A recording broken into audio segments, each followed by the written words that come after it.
సీతాదేవి హనుమంతుడికి కానుకగా ఒక ముత్యాల హారం ఇస్తుంది. అందరికీ నమస్కారం.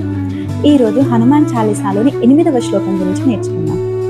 ప్రభు చరిత్ర సునివే కోరసియా రామ లఖన సీతా మన బసియా.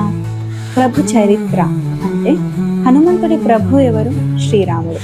శ్రీరాముడి చరిత్రను అంటే ఆయనకు సంబంధించిన కథలను, ఆయన జీవితంలో జరిగిన విషయాలని అన్నిటినీ సునివేకోరస్య వినడానికి ఆసక్తికరం. అంటే హనుమంతుడు రాముడి గురించి ప్రతి విషయం తెలుసుకోవాలని చూసేవాడు. ఆయన జీవితంలో జరిగిన ప్రతి సంఘటన వినడానికి ఎంతో ముందుండేవాడు.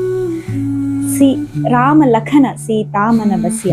రామ లఖన సీత అంటే రామ లక్ష్మణ సీత ముగ్గురిని మన బసియ అంటే మనసులో నిర్మించుకున్నవాడని అర్థం. వారి ముగ్గురు ప్రతి రూపాలు హనుమంతుడి హృదయంలో ఉంటాయి. దీని గురించి ఒక కథ ఉంది. హనుమంతుడు సీతారాముల లక్ష్మణ పట్టాభిషేకం జరిగిన తర్వాత ఒకరోజు సభలో సీతాదేవి హనుమంతుడికి కానుకగా ఒక ముత్యాల హారం ఇస్తుంది. దాన్ని హనుమంతుడు ప్రతి ముత్యాన్ని కొరికి కొరికి చూస్తాడట. ఎందుకలా చేస్తున్నావు హనుమంత అని సీతమ్మాత అడిగినప్పుడు, ఇందులో నాకు ఎక్కడ స్వామి కనబడట్లేదు, స్వామి లేని ఈ హారం నాకు ఎందుకమ్మా అని అంటాడు.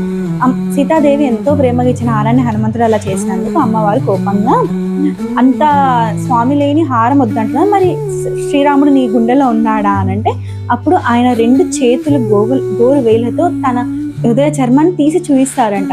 అందులో రాముడు, సీత, లక్ష్మణుడు ప్రతిబింబాలు ఉంటాయి. అంతటి భక్తి ఉన్నవాడు హనుమంతుడు రాముడి పట్ల.